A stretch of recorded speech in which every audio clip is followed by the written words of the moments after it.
Hey, it's Dan. Welcome back. You're watching iAllegedly. And I've got a good one for you today 'cause it's a beautiful morning here in Newport Beach. I'm on the boardwalk. And man, oh man, so much is going on, but we're going to cover who's going down next. And kind of wild. So please like, subscribe to the channel. And also, today we have a sponsor, Dr. Gundry, and I'll talk about him a little later. But let's get right into it. Laura sent me a great email talking about Big Lots and the Big Lots store that she went into in Derby, Connecticut. Now, nice area, okay? And she starts talking to the employee, and the employee was talking about how they got all their hours cut. Now, there are no full-time hours at this particular store, which led me to start investigating, the other Big Lots. Here in Southern California, we've lost half a dozen Big Lots here in the Orange County, LA area this year that have just gone down for the count. And I don't know if they're going to make it or not. So this got me to think, well, how close to bankruptcy is Big Lots? And Laura's story was great. And the problem with this is that, think about this. These employees that she starts talking to, we've got Black Friday coming up. And no, you don't understand. Nobody's getting 32 hours here. People are lucky if they get 13-hour shifts here, and they have multiple people to take the 13-hour shifts. That is awful, guys. That is just catastrophic. How do you make a living with 13 hours working anywhere? Seriously, it's impossible. So this started to get me to investigate a little bit more. And thank you, Laura and her sister that sent me out. They watch the channel all the time, they said. But it got me to investigate who else is going down. Now, in January, I covered stores that could go out of business, top 10 stores. And like 5 of them are already gone. Bed Bath & Beyond, Party City. Take a look at the list. It's just, it's bad. The one store that I am always blown away by is J.C. Penney's, because J.C. Penney's, I just don't know who shops there. And I get some people, whenever I talk about them, they tell me how great they are. They have a huge investment into the company as far as inventory, as far as money that's been put into J.C. Penney's to keep them afloat. Will it work? Who knows? Who knows? So, but there is a rating system. Fitch is a rating company, and what they did was they rated 11 retailers that they think that could go out of business. And when you look at these, so let me show you the list. Now, Fitch has a rating system between 1 and 10, and they call it their Frisk ratings. Get it? Fitch and Risk and Frisk. Ha, okay. So here's the top 10 stores that they think are going down for the count. First one is Farfetch, which they say is a luxury store, which I have never heard of in my life. Joann Fabrics. Joann Fabrics they're starting to close some of the stores here in Southern California. You've got Quarter Retail, which is a video commercial company, which I've never heard of, and Rent the Runway, which is high-end dresses, high-end rentals for, you're going to go to a big event.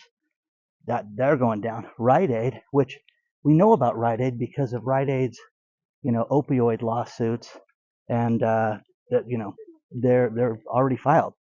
And then AKA Brands, which is apparel, and Big Lots, which we just talked about, and the Container Store. I love the Container Store, man. This is the coolest store in the world. The only problem with it is that everything seems to be like 5 times the price it should be. So it's incredibly expensive. It's for organizing, for anything. They have all that. There's one at the Century City Mall, which is absolutely it's a huge store.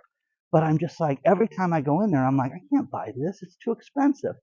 So that's what you run into with a lot of these places too, is that they're just priced out of the market. Kirkland's home store and Petco. Okay.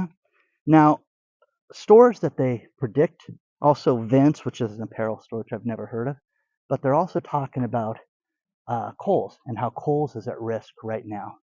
But here's the thing right now. This is the shopping season. This is the time of year when everybody should be out and about.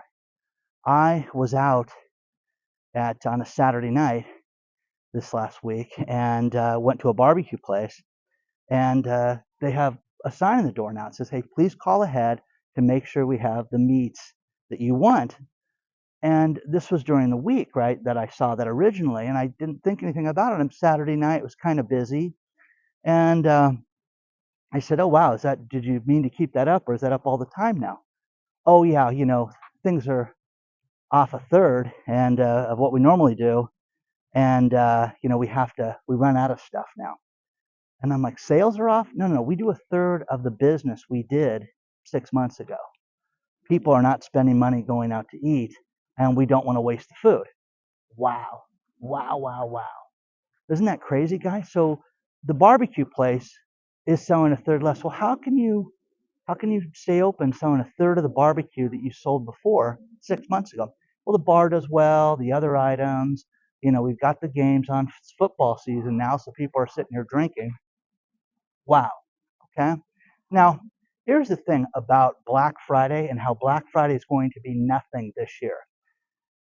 On the 10th of November, Walmart announced their Black Friday sales were going on and you could buy anything. Now, I went to a manager and said, "Hey, is this the same thing you're going to have in the store?" It's the exact same thing. There's nothing that's going to be added for Black Friday this year. So, non existent, guys. No big deal. Nothing. Nothing. Okay? So, you want the deals? Get them now. But to give you an idea, when my mom was alive, my brother and I would take turns every other year. We had to take my mom out on Black Friday because my mom would research everything, who had the best deals. And I will never forget, Kohl's was one of her favorite places to start her day because they would give away money. They would give away gift cards. And it used to be like, hey, for the first 100 people in line, you're getting a $25 gift card. And there's going to be $100 gift cards and $50 gift cards and things thrown in and certain specials for the first hour. I bought a 50-inch TV from them for $299. Now, that was 10 years ago, okay? When it was, wow, that was a heck of a deal. Now you can find that a lot. But my mom at one of those won a $50 gift card from that.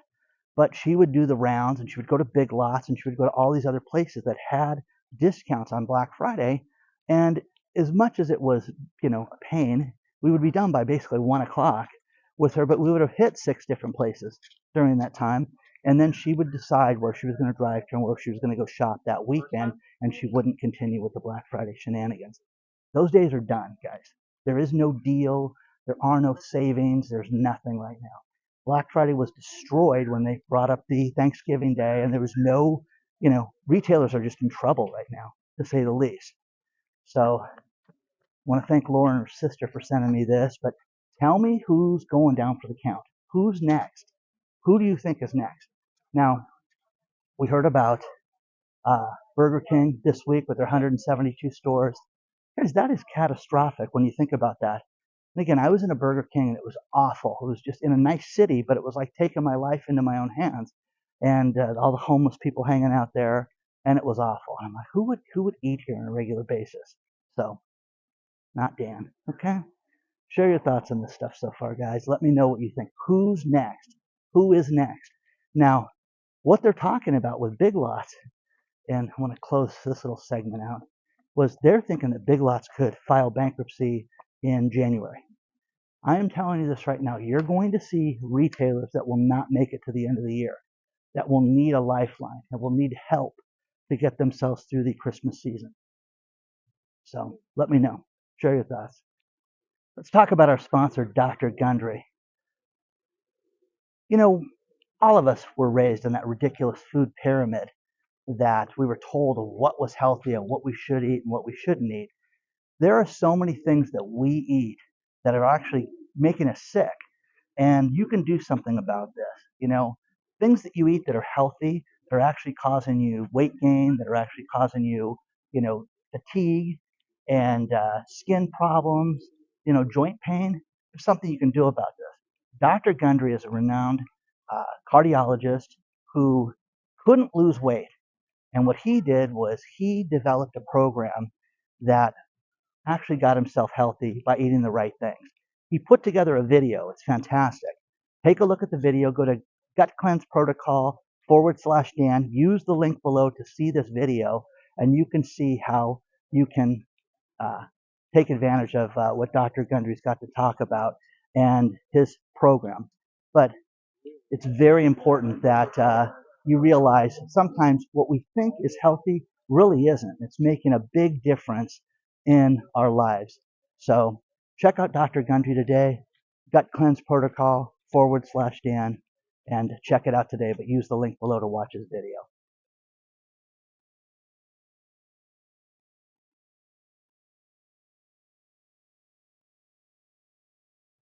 Give you guys an idea of where I'm at. I'm near the elementary school on the boardwalk. Wouldn't this be the coolest place in the world to go to school? You've got the school right on the ocean. You've got the playground right here. You got this big grass area. We come out here and we play over the line and things like that. Baseball, hit the ball around. My son and I would do that a lot. But just a beautiful spot. Everybody's out on the boardwalk this morning. One thing that you're going to see more and more and more as crime gets worse is in Maryland, a UPS driver was pulled over at gunpoint and the entire UPS truck was stolen. Okay? Everything inside of it. Now, the problem with that is even with a bad economy, you're going to see the value of the contents between now and middle of December completely increase. And you're going to see things go up. This is going to happen more and more. I was just blown away. It was just the brazenness of this. And I had 2 subscribers send me this story. But this story that somebody sent me, absolutely floored me. Think about what I'm telling you. A man goes out in Washington State and rents out his house to a guy. Guy stops paying rent. The guy owes the landlord over $50,000 in rent. The landlord starts eviction proceedings. What does the tenant do? He lists the house on Airbnb and starts to rent it out to other people. How is this allowed?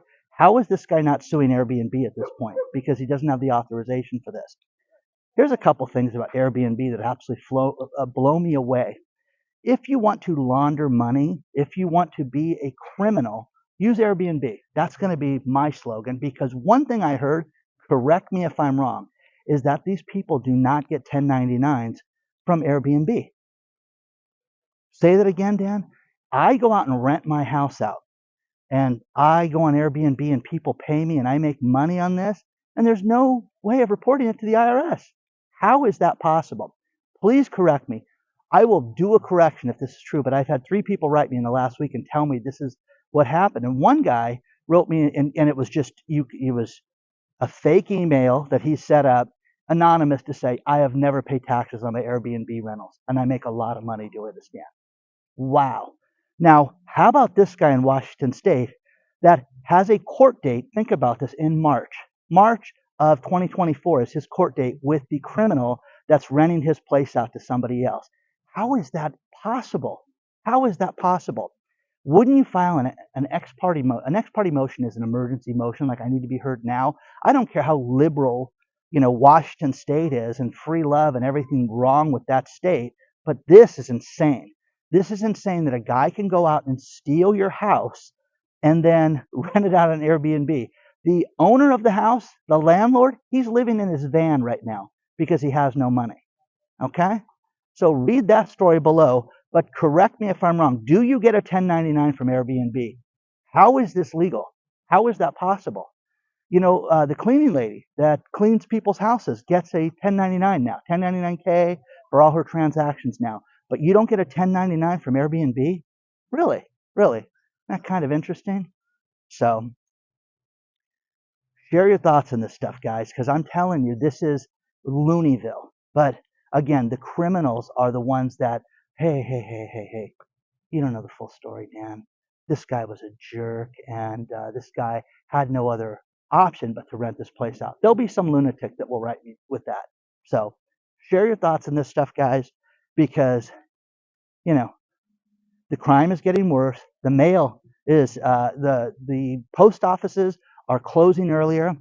Here in Orange County, because of the crime at post offices, they used to leave the post offices open 24 hours a day, and there would be people in there all the time, and you'd be able to go get off a plane at 11 o'clock at night and go, let me go get my mail. I haven't been here for a week. No, not anymore. I went to the post office on a Saturday last week, and it was 10 o'clock in the morning, and the place was locked up tight. Yeah, you got to come during the week now. Okay? Pass. Are you kidding? Why do I have a post office box if I can't come at my convenience? But because of the bad guys, it's made it bad for everybody. But read that story below. Share your thoughts on this. Wouldn't you just deal with this person? Now, we read about the story that I shared with you guys about the landlord who torched the place, and again, I wasn't condoning that, guys, and I wasn't for that. I just, the frustration of these people laughing their asses off at this guy, it just drove him to the bitter end. What do you do with this landlord who's got a court date in March? Now, here's the thing. For all the lawyers out there, there's got to be a lawyer in Washington. I want you to step forward and help this guy out. Do some pro bono work that you'll get yourself, your law firm will get named on my channel with 286,000 subscribers to it. Come on. I can do whatever I want. This is crazy, guys. But this guy renting out that place, think about that. You know how nuts that is. I'm telling you, I don't know why. You talk about things, you go on TikTok, and all of a sudden there'll be all these people. This is, hey, don't buy a house. Just rent it and then put it on Airbnb. Those days are done, guys. People don't have money. If people can't afford the barbecue place, they can't afford to travel right now. Correct me if I'm wrong. Share your thoughts and all this stuff. Let me know what you think about this. But what would you do if that was you? If that was your brother, that was your cousin, that was your family member, what would you do with the guy in Washington State? Let me know.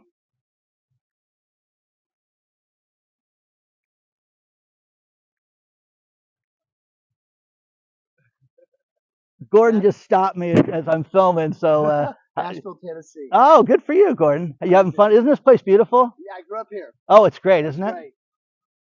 Have a good one, sir. It was nice. I heard this guy ride up on his bike, and he just so nice to see Gordon. Okay, Florida. Mike Mitchell runs a home rental company, and he had $3,770 taken out of his Wells Fargo account. And he went to complain. He goes, I didn't authorize this. What's this? Here's the thing, guys. It was for pay by phone, which is a service to pay your parking tickets. Now, he goes, I've never had $3,700 worth of parking tickets. It's kind of ridiculous. He went to Wells Fargo, and they said, no, sir, I'm sorry. You're 3 hours and 24 minutes late. He's like, what are you talking about? He's like, well, you only have 24 hours if there's an ACH that's incorrect to report it. Who knew that? I didn't know that. Okay. Dan would leave a bank if that was the case. So needless to say, Wells Fargo said, you're out of luck. You've authorized this charge. Pass. So he went to a reporter in the Florida area, and it's on CBS News, and he has done that. But guys, I'm telling you, check your bank accounts. Have alerts set up in your bank account. So it's the greatest thing. I have alerts set up on that do different ringtones, that do everything. So I know if something goes through. And here's the other thing. For online payments, there's only certain credit cards I use for online payments. So if something goes out there and it's a domain renewal, or if it's a new service that I use for you guys, that stuff goes on that site. It's really simple. There's no other charges that go on that unless it's an online payment like that. You have to have warnings set up on your credit cards. Now, Mr. Mitchell's clearly a smart businessman, but think about this. 3 hours and 24 minutes. I'm sorry, sir. You didn't report it fast enough. Are you joking me for $1,771? It's too much. It's too much. So, anyways, it is absolutely amazing how many cyber attack stories that we get, ransomware attacks. How about this one? State of Maine, 1.3 million people. Everybody in the state of Maine had their data compromised. And the state just thought that they'd get around to letting everybody know about it. Oh, okay. Again, who are you going to sue? Seriously. Well, we're working on it. I'm telling you, if they want your money, if the bureaucrats want your money, they're all over it. You better pay us. Okay? Hey, you guys, we'll see about that. Let us investigate and take our time. Okay? Wrong, wrong, wrong, wrong. The ports in Australia right now are shut down as of the filming of this video right now. So again, cyber attack. Okay? You guys understand it's getting bigger and bigger and bigger and bigger and bigger and bigger. Now, the next one, Dolly.com. Dolly.com is a moving company where you can get people to help you move. Get it? Dolly.com. Anyways, they paid up the ransom, and the criminals said, screw it, we're just going to release the data anyways. So they released all the stolen information, even though they were paid off. So a group of, they're unethical criminals, okay? So imagine that. So you guys, do you see a pattern here? Because the pattern is getting worse and worse and worse and worse and worse. SoftBank, Japanese bank. No, they didn't get hit with a cyber attack, but they got hit with something worse called WeWork. Their losses from WeWork and lending that idiot money, Adam Newman, $5.3 billion is going to be their loss, and that they're going to have to write off. And you can't make this up. Think about how serious that is. Oh, by the way, I'm out on my run. When you go from Newport Pier to Balboa Pier, it's 2 miles exactly. You go there and back. 2 and 2 is 4. I'm going to finish this video with these last couple stories. And with the actor strike that just got resolved, one thing that was a real big deal was the AI and what they call NIL, name and likeness. Now, here's the thing. There was a great lawsuit from a movie that we all saw, Back to the Future. Crispin Glover was the guy that played George McFly. Now, 2 things with that. What they did with Crispin Glover in Back to the Future 2, which if you watch it, they took images of him from the first film and put it in the second film and didn't pay him. And then what they did was they hired an actor that looked a lot like Crispin Glover and put him in the movie and paid him. And this guy went to his agent and said, "What is this?" And ended up suing, the film company and Robert Zemeckis and everybody that made that film. And if you watch Back to the Future 2, you can see this. But they had no business doing that because he was difficult to work with, and he's a character, to say the least. He's always been a character. He was a character when they made the first movie in 1984, 85, whenever they shot that first one. But now with artificial intelligence, these people that are out there, the people that have created the artificial intelligence, they run the risk of themselves getting sued because you can take the name and likeness of somebody and use it for commercial use and things like that, and they never authorized it. So these people that have invested in AI are like, wait a second, what do you mean we can get sued for this? This is ridiculous. So share your thoughts on that stuff, guys, because you're going to see more and more and more of this stuff. Final story. I hate self-checkout. I've told you guys, I've had so many lawyers write me and had stories sent to me about how people were accused of theft when they didn't steal anything. And it happens months later when they left the store and they're like, I only went in that place one time. And people put things in their carts and things like that, complete shenanigans. Well, there is a store chain in the UK that says, we're getting rid of this. Management sat down and said, I prefer it when somebody rings me up and looking at somebody face to face. And they all agreed, yeah, let's do that. So Booths in the UK is getting rid of self-checkout. I hope that there's going to be more to follow. Please don't forget to hit the like button. Please subscribe to the channel. If you guys want to send me anything, like everybody did today, it was just a flurry of emails from you guys. hello@iallegedly.com. Onward and upward, guys. Join the email list because one's going out this week. And I will see you guys very soon.